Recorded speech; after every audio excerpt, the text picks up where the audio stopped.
In the spring of 2022, a maintenance crew inspecting an abandoned NATO relay tower near the Bavarian town of Garmisch-Partenkirchen broke through a rusted service door sealed since 1961.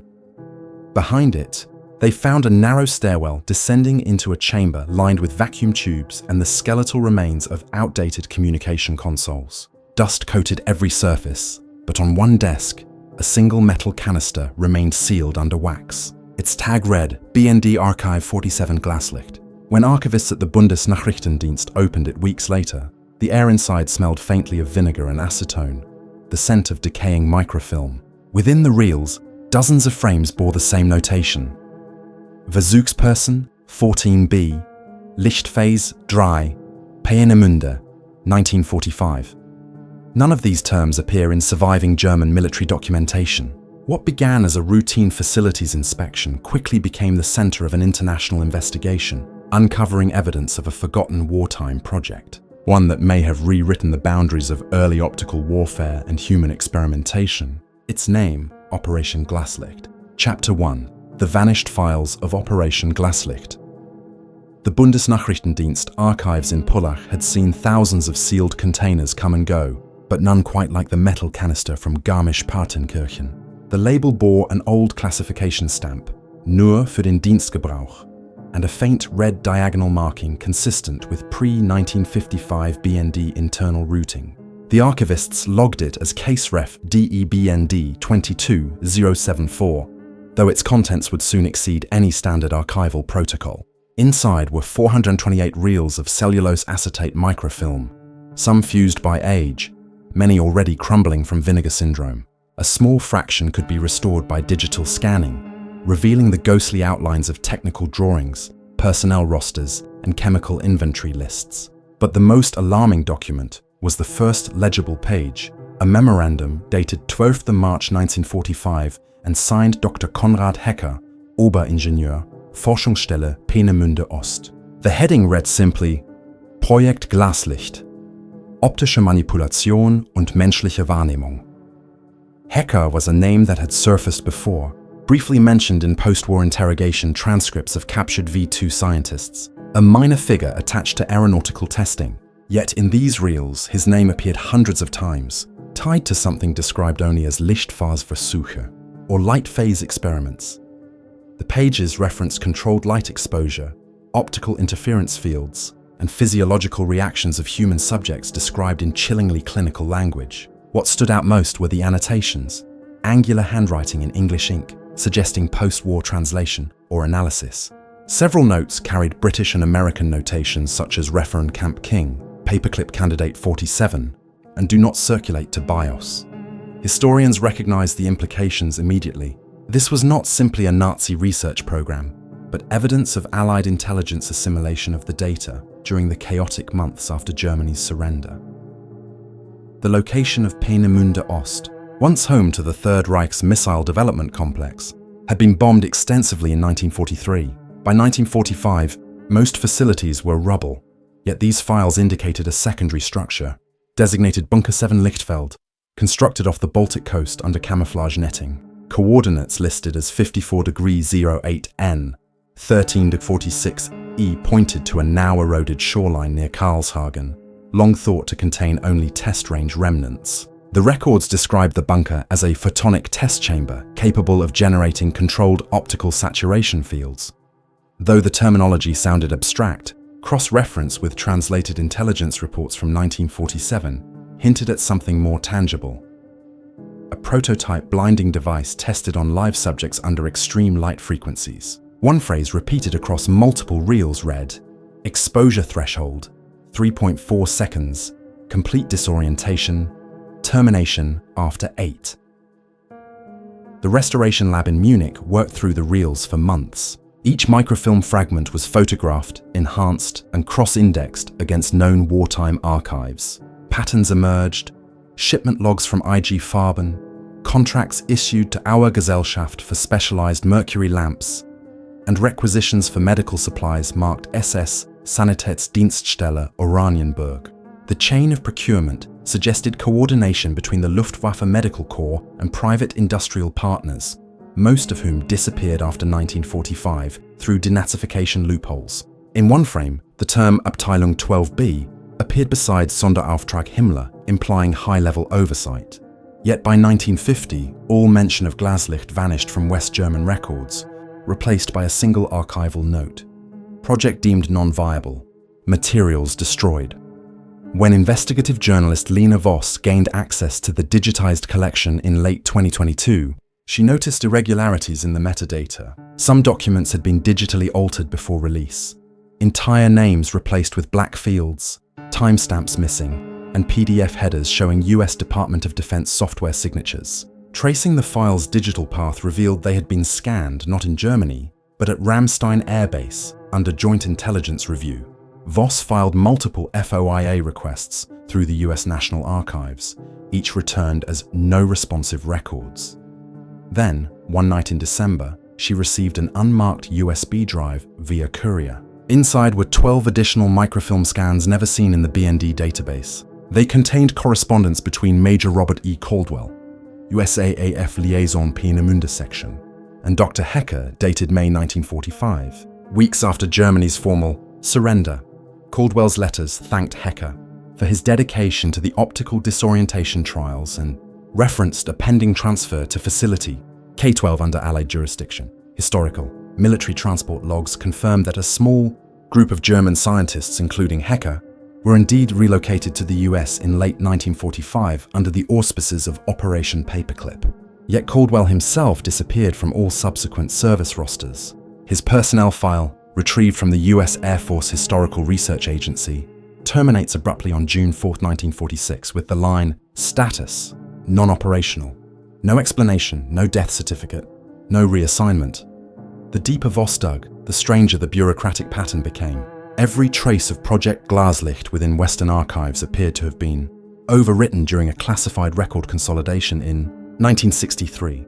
The only surviving post-war mention came from an internal CIA memorandum titled Subject, Reallocation of Non-Strategic Optical Research Materials, Referendum 12-243b. It noted that the Peenemünde data had been absorbed under Project Morningstar for future assessment.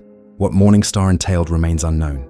The codename appears in no declassified index, and its file numbers 243b through 247e correspond to gaps in the 1954-1961 CIA research ledger, areas still withheld for national security relevance.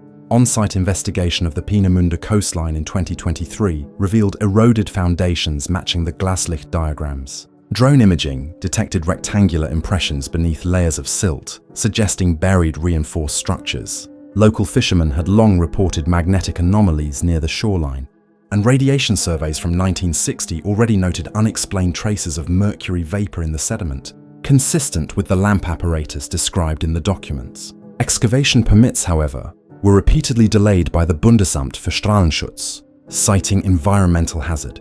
By August, the excavation team was reassigned, and all project funding was suspended without explanation. Meanwhile, fragments of Hecker's personal notes surfaced in an estate sale in Hamburg. The notebooks, bound in worn leather, contained dense equations and rough sketches of optical lenses shaped like insect eyes. On the final page, a haunting line appeared. The human pupil remembers what it sees, even when the mind does not. Analysis of the handwriting confirmed authenticity.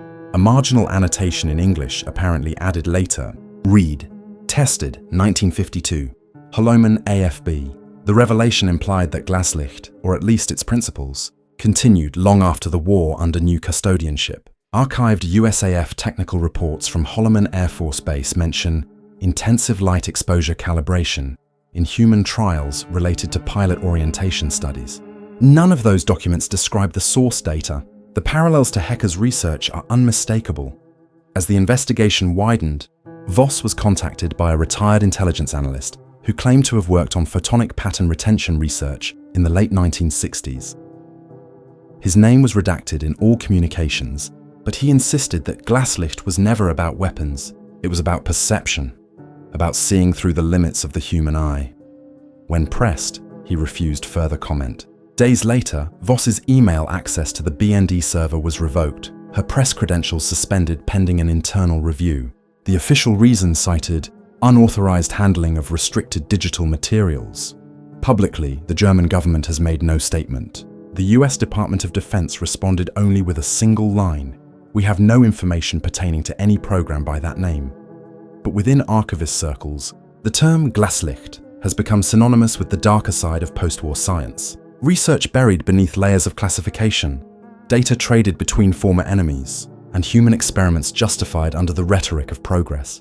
Even now, beneath the Bavarian hills where the first canister was found, investigators believe more sealed rooms remain, unmapped, welded shut, their contents unknown. Infrared scans show metal voids beneath the relay tower, unreachable without risking collapse. The maintenance company responsible for the discovery was quietly bought out by a defense contractor in early 2023. Since then, access to the site has been restricted, and local police have issued fines for unauthorized entry into a controlled area. What remains of Operation Glaslicht exists only in fragments: burnt edges of microfilm, erased names, coordinates pointing to ruins reclaimed by sand and water. Yet every recovered document suggests the same conclusion. Light, in the wrong hands, can be more than illumination. It can be erasure, and somewhere within those missing frames may lie proof that both victors and vanquished shared the same secret, one bright enough to blind history itself. Chapter 2: Echoes Beneath the Arctic Vault. The summer of 2023 was one of the hottest in Russian Arctic history. When the permafrost along the northern edge of Novaya Zemlya began to recede, satellite imagery captured an unnatural grid pattern near the Matochkin Strait, a section long restricted under the jurisdiction of Glavny Spetsstroy, the Russian Federal Agency for Special Construction. Initially dismissed as remnants of 1950s bunkers, the geometric markings drew attention when a team of hydrologists detected unusually high radiation readings within a 50-meter radius. Their report, filed under Rosgidromit Survey 23-174A, described a sealed metallic structure protruding from glacial sediment, possibly Cold War-era containment architecture. What none of them expected was the inscription visible once the ice thawed: Mir 17 Sector B.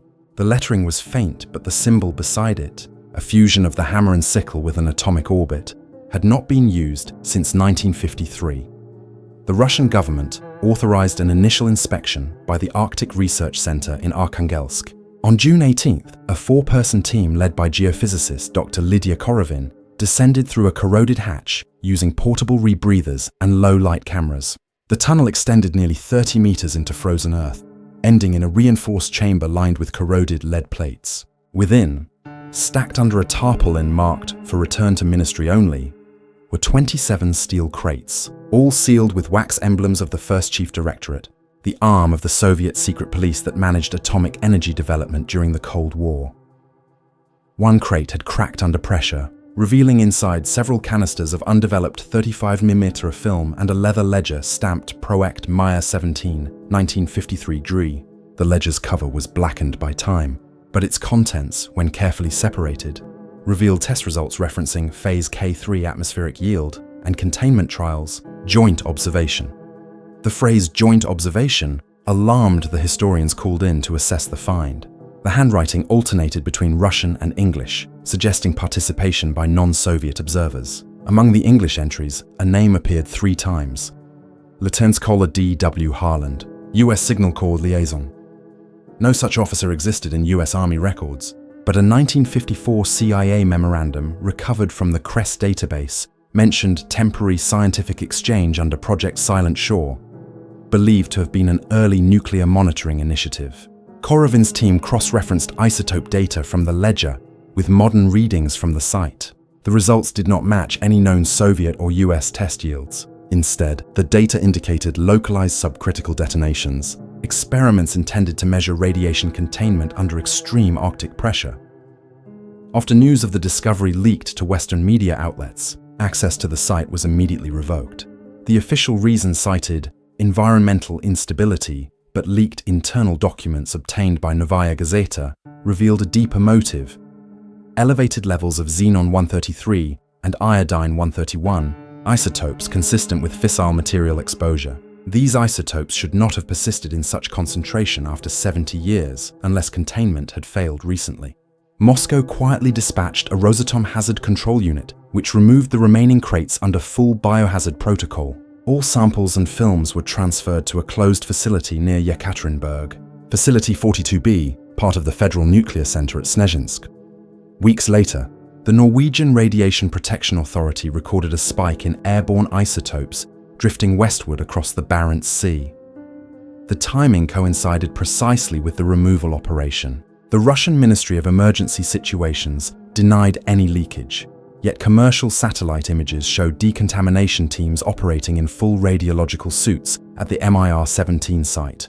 By early August, the hatch had been resealed and covered with a steel plate. Coordinates of the discovery were quietly removed from Russian geological survey maps. It might have ended there, had it not been for a single courier envelope delivered to the University of Tromsø in September 2023. Inside was a damaged film negative, bearing frame numbers identical to those listed in the MIR-17 ledger. When processed, the images revealed a group of scientists posing before a cylindrical metal chamber resembling a miniature reactor. Behind them stood a flag bearing both Soviet and US emblems, the Soviet Red Star on one side and the American Eagle on the other, separated by a lightning bolt. At the bottom of the frame, handwritten in pencil, was the date 19/19/1953 and a brief phrase, Совместный контрольный запуск, joint control test. The implications were immediate and profound, an undisclosed nuclear collaboration between Cold War rivals at the height of ideological hostility. Declassified Western archives have long suggested moments of covert cooperation in nuclear safety research, but MIR-17's structure and secrecy hint at something far more consequential, a shared attempt to conduct off-the-record containment experiments following a series of atmospheric failures at Semipalatinsk and Nevada in 1952. Both superpowers had suffered contamination incidents they could not publicly acknowledge.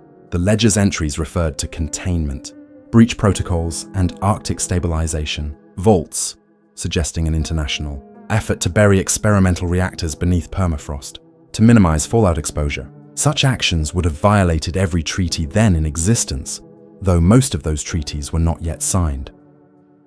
Historians analyzing the recovered documents also noted a recurring technical term, Vector S. In Soviet atomic archives, Vector S referred to a classified design for self-regulating reactor cores, technology not officially achieved until decades later.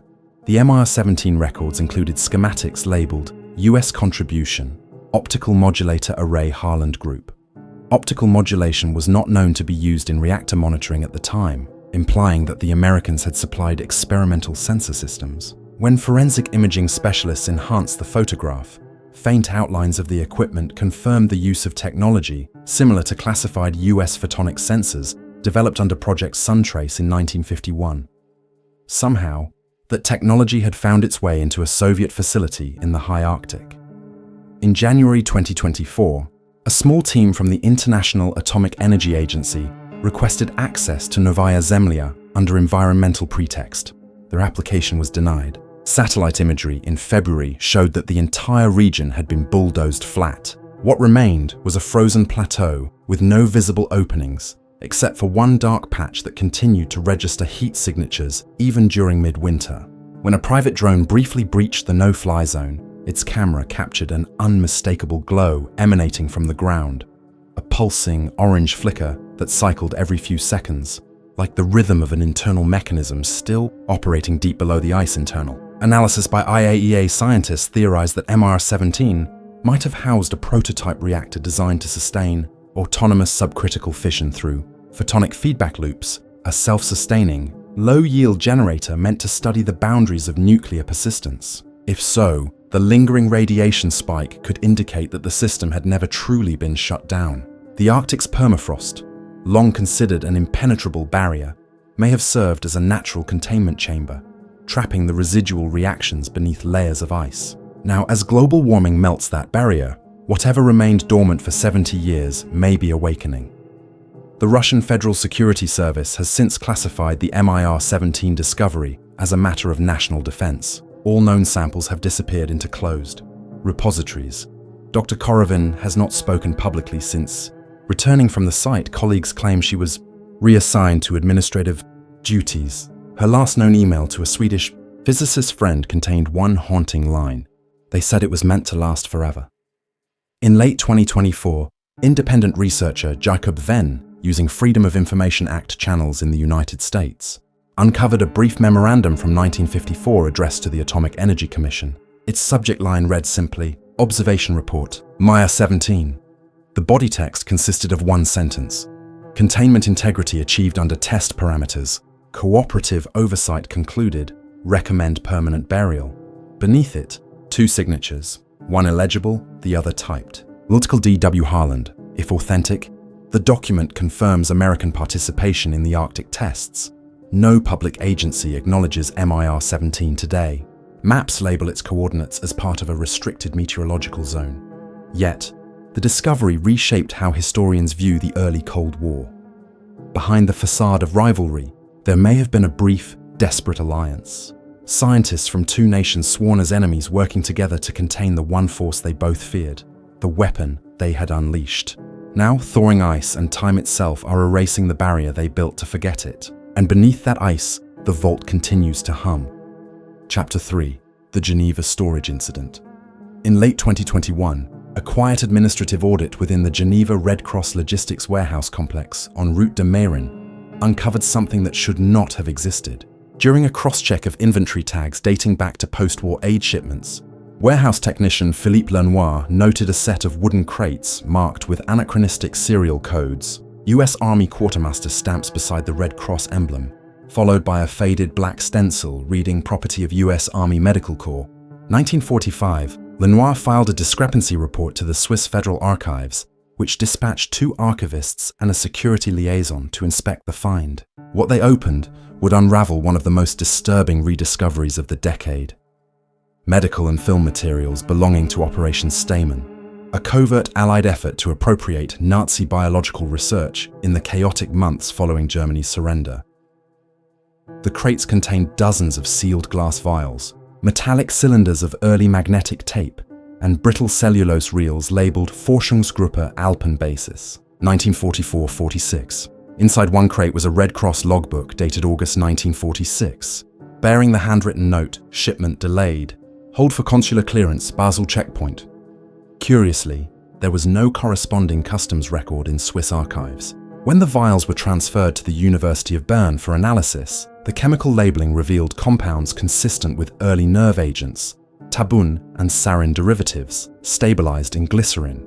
The accompanying papers referenced medical adaptation trials and oxygen deprivation assessments conducted on unregistered subjects, high-altitude exposure, Dachau sector. Every page was marked confidential, Allied scientific mission, UK-US zone. The implication was immediate. Allied forces had not only seized German biological data, but also continued experimentation under new oversight. The first full document set was scanned and indexed as CH Red Arc Stamen 01 by the Swiss Federal Archives. Among the papers was a coded telegram from the Office of Military Government for Germany-US to an unspecified Geneva storage liaison. The decrypted text read, "Proceed with shipment under humanitarian pretext. Do not engage customs review. Medical samples required for continuation under Joint Research Directive 12A, Alpine Oxygen Project." Cross-referencing declassified American and British archives revealed a gap exactly where Directive 12A should have appeared.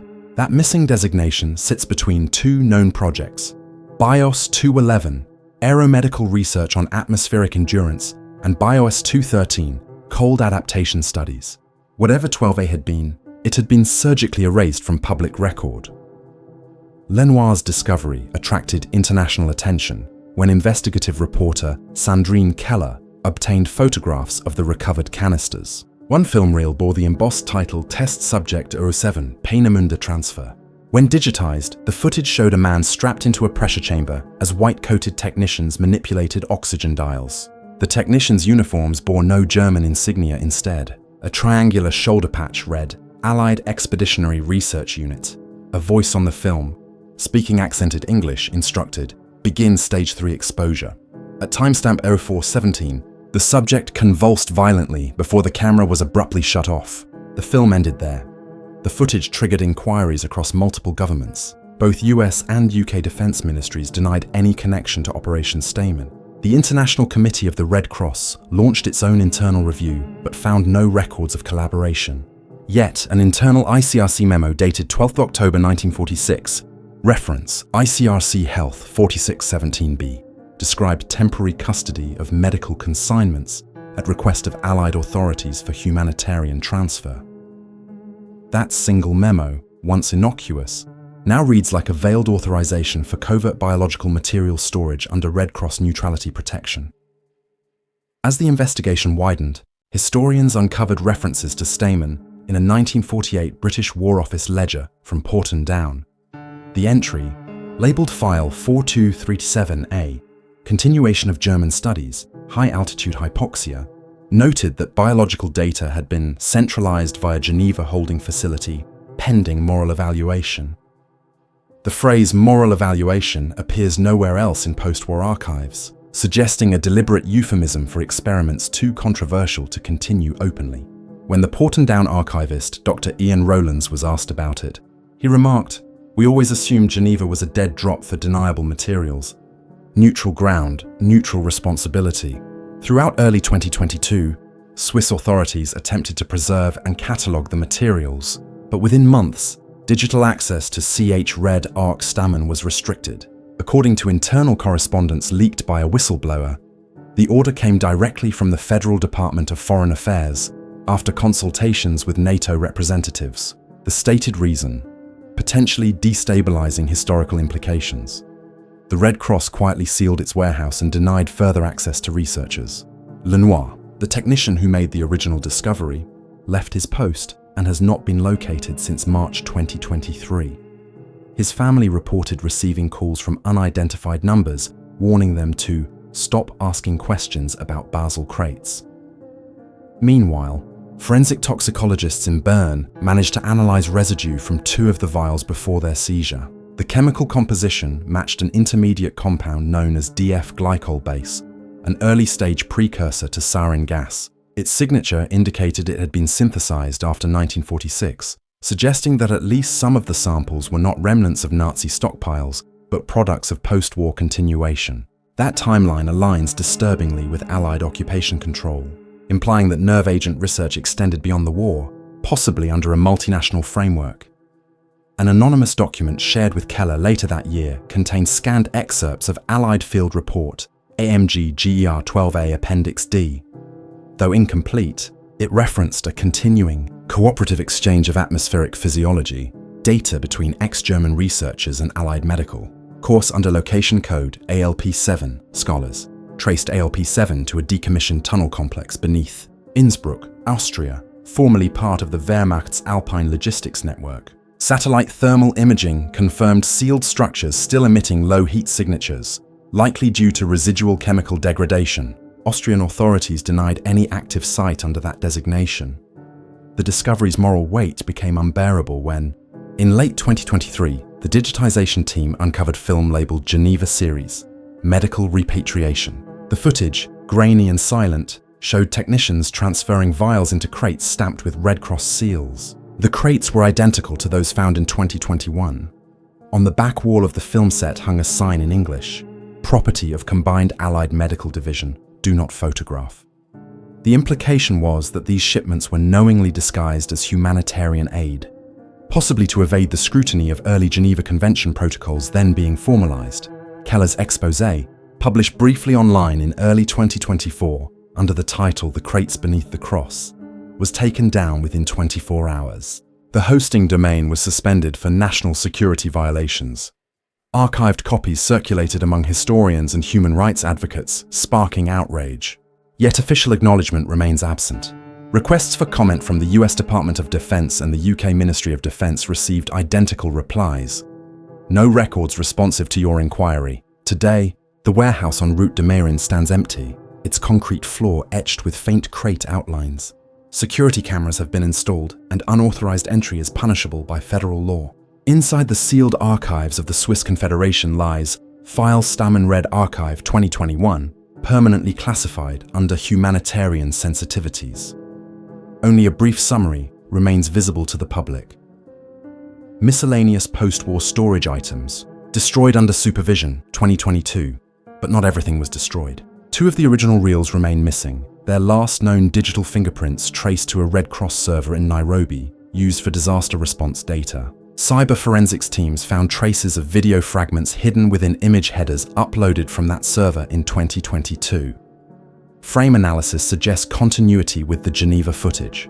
Somewhere, deep within humanitarian databases designed to store the record of global suffering, the visual evidence of Operation Stamen has been buried again, this time in pixels rather than crates. And as the last open-source frames circulate in private historian circles, one line from the recovered notes echoes louder than any image. Science has no enemy but exposure. It was signed, faintly beneath a Red Cross emblem, by someone identified only as Lieutenant Kohler R.C. Farnsworth. Allied Expeditionary Research Unit, Geneva Sector, 1946. His name appears nowhere else in military history. Neither do the names of those who filmed the reels, nor those who stood behind the camera, ensuring the lights stayed bright enough to blind the world from what they were recording. Chapter 4. The Black Archive of Kishtim. In March 2024, a regional construction crew working beneath the industrial perimeter of Ozyorsk, the closed city once known only by its postal code, Chelyabinsk 40, made an alarming discovery. While excavating the foundation of a collapsed tunnel near the remnants of the Mayak Production Association, they struck a metallic barrier buried under 2 meters of concrete. The weld seams were fused so tightly that cutting through required thermic lances. When the seal finally gave way, a pocket of compressed air burst outward, carrying with it a stench of burnt plastic and ozone. The chamber beyond measured 12 by 15 meters, lined in scorched lead panels. Scattered across the floor were reels of film reduced to ash, the remains of twisted metal crates and fragments of paper sealed in melted glass. Yet amid the wreckage, one artifact remained intact, a fireproof document tube stamped with the insignia of Laboratory 12. Inside were 42 microfiche slides, their edges blackened, but legible enough to reveal the header. Operation Volna, Cooperative Reactor Exchange, 1957. At first, investigators assumed Volna referred to the 1957 Kishtim disaster, the catastrophic nuclear waste explosion that contaminated over 20,000 square kilometers of the southern Urals. But the slides told a different story. Dated between March and September of that year, they described a program involving bilateral reactor calibration and shared isotope analytics, co-signed by Soviet and American technical committees. The documents were marked double red classification, a designation used only when joint participation required plausible deniability. Among the signatures was one belonging to Dr. Samuel E. Kittredge, a nuclear physicist from Oak Ridge National Laboratory, listed as technical consultant. Civilian liaison. Kittredge died in 1958 under undisclosed circumstances during a flight over the Baltic Sea. His name has since been redacted from most US atomic archives. The slides further detailed an installation designated Complex 12B, located 4.3 kilometers northwest of the known Mayak boundary, beneath an artificial reservoir known as Lake Karachay. Engineers confirmed the existence of sealed conduits running beneath that area, conduits previously thought to contain only contaminated waistlines. What startled historians was the phrasing within the documents: containment vaults established per mutual oversight.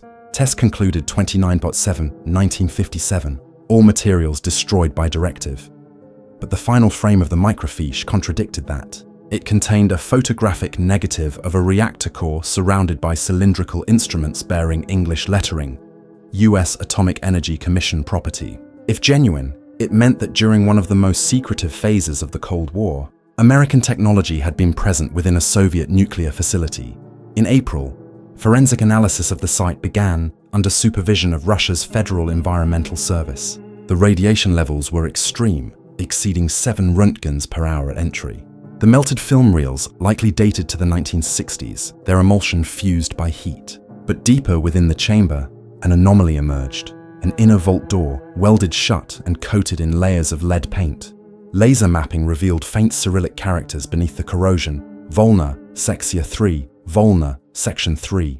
When opened, the air shimmered with ionized dust. Inside, a single lead container rested on a plinth. The container bore a rusted tag reading Specimen X9, Do Not Expose. It was transported under armed escort to a closed Rosatom research lab in Snezhinsk. where it remains today under Level 5 containment. No public statement has been made regarding its contents. Leaks from within the laboratory, however, tell a fragmented story. A technician described the container's interior as housing a crystalline structure unlike any standard reactor component, metallic, yet transparent under X-ray diffraction. Its isotope profile reportedly matched no known alloy, suggesting experimental fusion by neutron bombardment. One internal memo, Rosatom 24041, mentioned optical energy capture arrays consistent with external collaboration materials. That phrase, optical energy capture, immediately drew connections to previously uncovered Western research into photonic reactors. The same language appeared in US Department of Energy archives under Project Morning Star, a successor to wartime optical experimentation rumored to originate from captured German research. If Volna was indeed an extension of Morning Star, then the Soviet and American programs may have converged at Kishtim. Declassified US intelligence files from 1960 include a single cryptic note. Loss at Site 12B acknowledged. Cooperative measures terminated. Remaining data retained for security review. The memo is signed AEC Liaison, Moscow Desk. Until now, historians believed Site 12B referred to a diplomatic courier office. The microfiche and the chamber discovery suggest otherwise. What burned beneath Ozyorsk may have been an experimental reactor co-developed by adversaries, operating under mutual silence until the containment failed.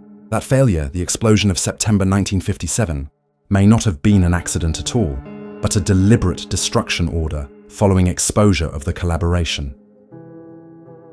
When journalist Pavel Sidorov attempted to publish his findings on the Volna documents, he was detained under charges of illegal handling of classified state materials. His home was searched, his computer seized, and the archive scans disappeared from his cloud account. However, a backup fragment surfaced later through an encrypted channel shared with German researcher Dieter Naumann. The fragment contained high-resolution scans of a document titled Volna Final Transmission, Section 3 Protocol. The text, though partially corrupted, read, "Test phase concluded. Photonic resonance exceeded tolerance. Proceed to containment protocol. Contact American liaison for retrieval." Beneath the text, a barely legible code. US Lab 12 reference. Glaslicht continuation. The connection was unmistakable. The Kishtim chamber and Operation Glaslicht were two branches of the same post-war scientific lineage. Independent radiation physicists reviewing the leaked data point out an unexplained pattern. Spectrographic readings from soil near Lake Karachay show spikes not consistent with cesium or strontium decay, but with trace isotopes of mercury-197, an unstable byproduct of intense photon bombardment. The same element appeared in recovered records from the Glaslicht microfilm in Germany. Across decades and continents, a secret technological thread was emerging, the pursuit of manipulating light and radiation at the threshold between vision and atomic structure. A convergence of optical and nuclear science, one that both East and West had reason to bury. By the end of 2024, the Russian Ministry of Defense had sealed the Ozyorsk excavation site, declaring it an irreparable contamination hazard. Satellite images show new concrete poured over the chamber and a circular exclusion zone established, marked Restricted Sector 45 WWII. No further exploration permits have been granted. Yet, within days of the lockdown, seismic sensors recorded brief, rhythmic tremors beneath the sealed zone, pulses too regular to be tectonic. When overlaid against archival waveforms from the 1957 explosion, the oscillations matched perfectly. No one outside the state knows what remains buried under that concrete, whether it is an inert relic of human ambition or a still active mechanism sealed from the world. The few surviving scientists who worked at MIAC during the 1950s, now elderly, recall rumors of foreign visitors and blue light emitted from underground chambers. One, interviewed under anonymity, said, "They told us it was to stop the light from leaking." When asked what that meant, he only replied, "The light was not meant for eyes. It was meant for silence." In the end, the Black Archive of Kishtim stands as both a grave and a warning. The film reels turned to ash may have held the visual proof of the Cold War's most improbable alliance, two superpowers bound not by trust, but by shared guilt. The documents that escaped the flames suggest a pact to conceal their creation beneath radioactive soil, confident that time and secrecy would dissolve all traces. But time has a way of thawing even the deepest cold. And now, from beneath layers of Soviet earth and American denial, the pulse of Volna continues to echo, steady, mechanical, patient, as if waiting for someone to finally listen. Chapter 5: The Ciphers of Ravensbrück Station.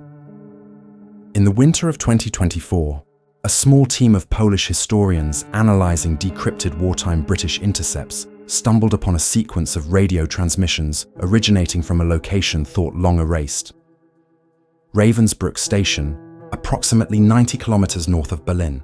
The discovery came from within the GCHQ declassification batch known as SIGINT Release 2344B, covering late 1945 to early 1946 intelligence recordings. Among the data were 14 shortwave bursts transmitted on a frequency used exclusively by the German Army's Cipher Division. Abteilung 7. The logs carried an internal tag, source, Eisenlicht, a codename that had never appeared in any Allied catalogue. When the Polish team compared the signal's coordinates with surviving Luftwaffe communication maps, they found the origin point lay within the forested ruins of what had once been a small experimental facility attached to the Ravensbrück women's camp, dismantled by the Soviets in 1946. Until that moment, its very existence had been a matter of rumour. In early spring 2025, field researchers from the University of Warsaw obtained limited permission to conduct a ground-penetrating radar survey of the region. Beneath layers of sand and ash, they located a partially collapsed communications bunker, its reinforced ceiling still intact.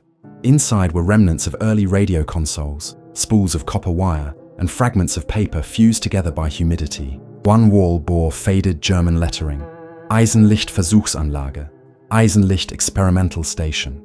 But what stunned the investigators most was a set of 3 iron cylinders sealed with wax and labelled Funk Archiv Ravensbrück 1945.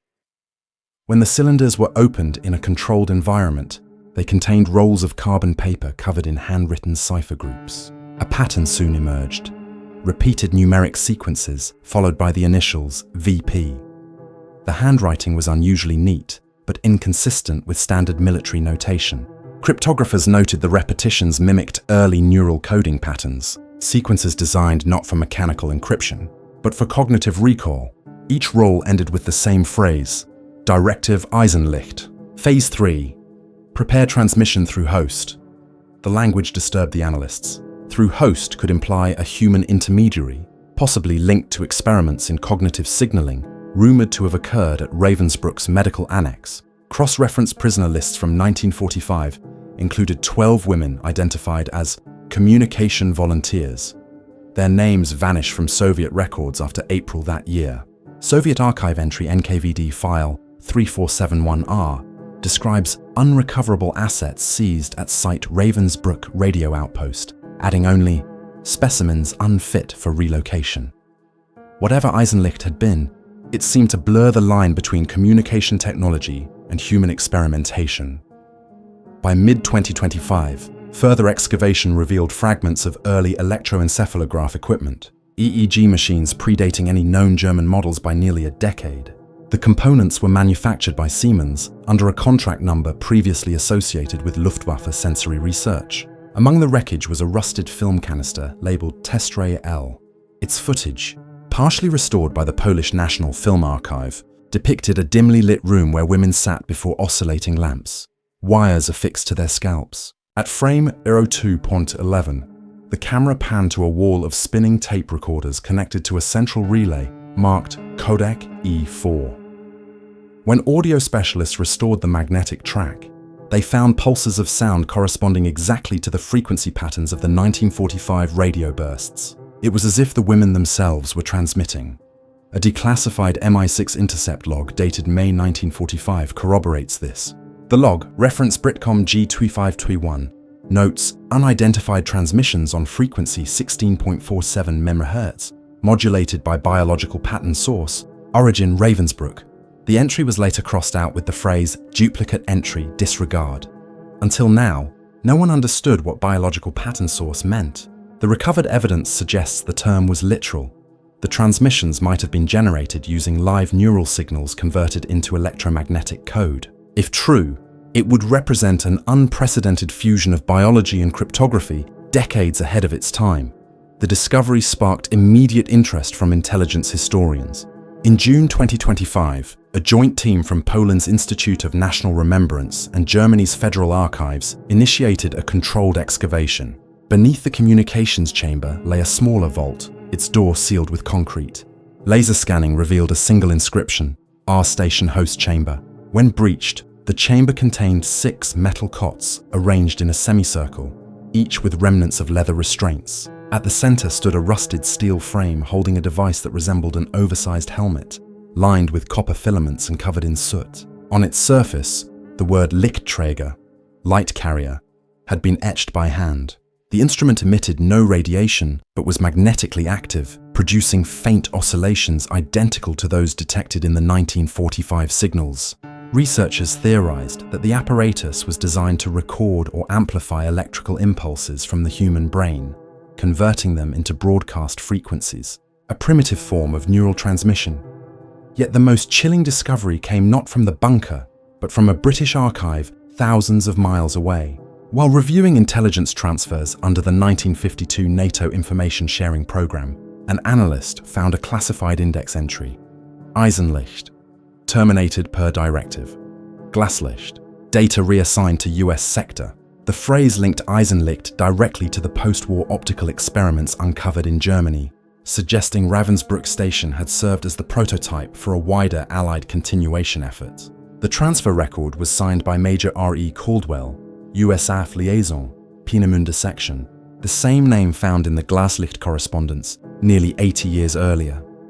When the Polish team presented their findings to the public in August 2025, the conference was abruptly postponed.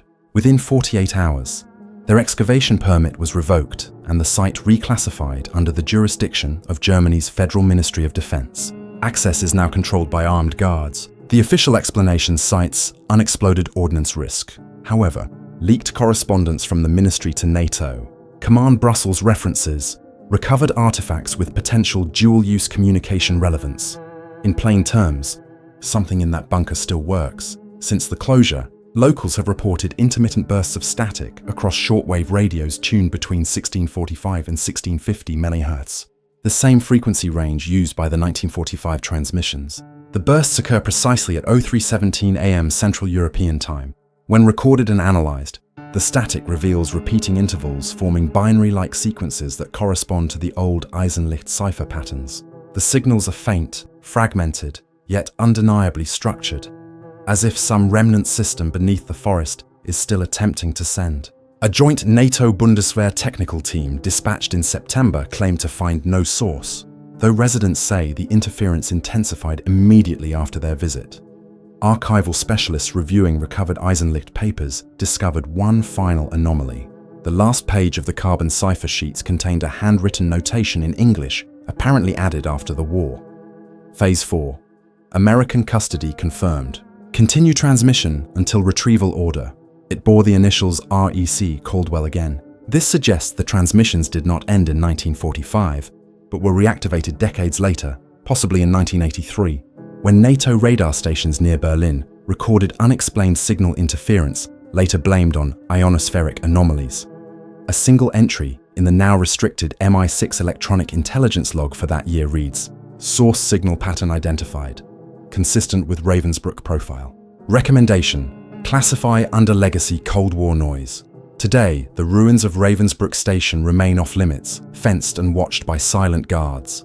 The trees have grown thick over the entrance, yet locals still claim to hear faint rhythmic tones on winter nights, pulses that fade when approached, as though retreating into the soil. Scholars debate whether the signals are real or the byproduct of atmospheric refraction. But deep in the restricted archives of both London and Berlin, the designation Eisenlicht remains active, its review date postponed indefinitely. The files recovered from that forgotten bunker suggest that the human mind was once treated as a transmitter, the skull as an antenna, and consciousness as a vessel for coded light. If those signals truly persisted into the modern era, then somewhere, beneath layers of post-war bureaucracy and denial, a machine still listens for voices that no longer exist. Voices trained to speak not through words, but through the electricity of thought itself. And every night, at precisely 03:17 AM, the frequency whispers again, steady, faint, waiting for someone who remembers the code to finally answer.